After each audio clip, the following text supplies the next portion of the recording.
The Trump administration has chosen well-known Catholic architect James McCreary as the architect for the proposed 90,000 White House ballroom. In July, the White House announced a privately funded $100 million expansion to construct the ballroom to replace the current East Wing. This will be the first significant structural addition to the executive mansion since the Truman balcony in 1948. The new ballroom will increase event capacity from approximately 200 in the East Room to about 650 seated guests, enabling large diplomatic events without using outdoor tents. It is described as a substantially separated from the main executive mansion, meaning structurally independent but architecturally integrated and styled to match the existing neoclassical heritage. According to renderings, the ballroom features a Palladian facade, arch Venetian windows, Corinthian columns, coffered ceilings with gold inlays, glittering chandeliers, and a checkered marble-like floor. So, who is James McCreary and why does he have such a great reputation in Catholic architectural circle? James McCraw is the founder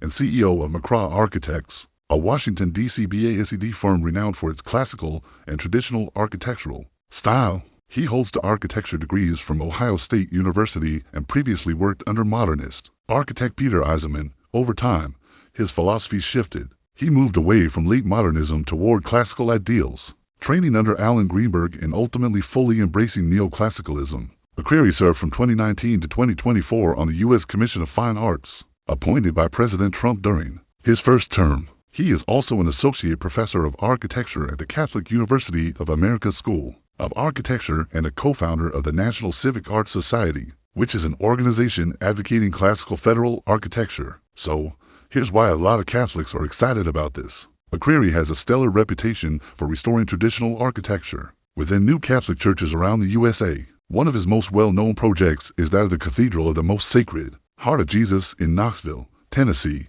The design features a limestone facade, Roman brick-side wings, and a cruciform plan topped by a ribbed dome rising 144 feet. The design won the 2020 Patio Award for New Design and Construction. He's also designed St. Mary Help of Christians Church in Aiken, South Carolina. This Romanesque-style church was dedicated in 2015. It bears a facade of Indiana limestone and a 94-feet bell tower with 4 bells. 16 stained glass windows were added from Frontier and Company out of Munich, Germany. Another notable project of James McCreary was that of the St. Thomas Aquinas Chapel at the University of Nebraska's John Newman Center, designed in the English collegiate Gothic tradition, but incorporating Romanesque elements. The red-toned brick chapel appears both distinctly Catholic and American with a crucifixion plan and a crossing drum. The chapel also includes a bell tower visible from a distance in the Lincoln skyline. McCreary has also been involved in federal designs such as the book and gift store inside the U.S. Supreme Court and the pedestal for the Ronald Reagan statue in the U.S. Capitol's rotunda. And it's great that the demand for beautiful classic architecture is bleeding over into the secular world. The church teaches that beauty brings us closer to God. We all have different preferences, but I don't really buy that anyone thinks the cathedral in Los Angeles is more impressive than the cathedral in Knoxville, Tennessee.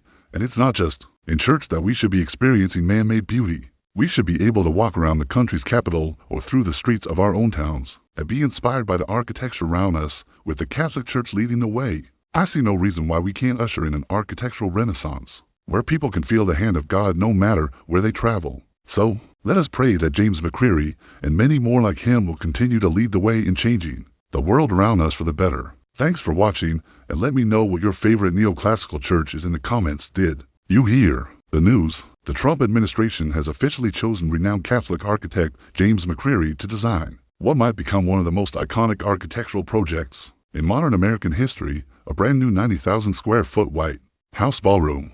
This bold expansion marks the first major structural addition to the executive mansion since the Truman balcony in 1948.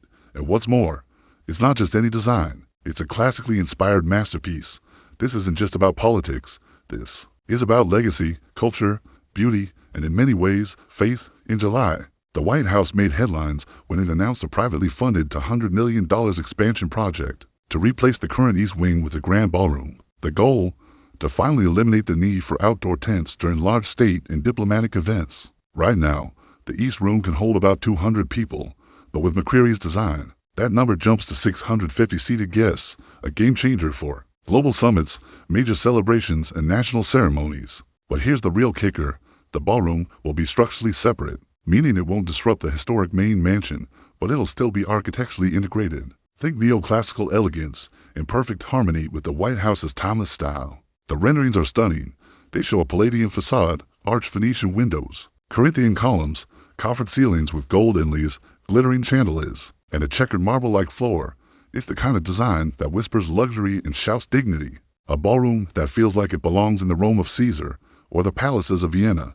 So, who exactly is James McCreary, and why is his appointment such a big deal? Especially in Catholic architectural circles, McCreary is the founder and CEO of McCreary Architects, a Washington, D.C.-based firm celebrated for its classical and traditional designs. He's not just another government contractor. He's a visionary with deep roots in both sacred and civic architecture. He holds the architecture degrees from Ohio State University and began his career under modernist architect Peter Eisenman. But over time, McCreary's heart shifted. He moved away from modernism, choosing instead to pursue the timeless truths of classical design. He trained under Alan Greenberg, one of the few American architects to fully embrace classical architecture. And that's where McCreary found his calling, building structures that weren't just functional, but philosophically and spiritually meaningful. From 2019 to 2024, McCreary served on the U.S. Commission of Fine Arts, appointed by President Trump himself. He's also a professor at the Catholic University of America and a co-founder of the National Civic Arts Society, an organization that believes America's federal buildings should reflect the dignity and soul of the Republic, not the coldness of concrete blocks.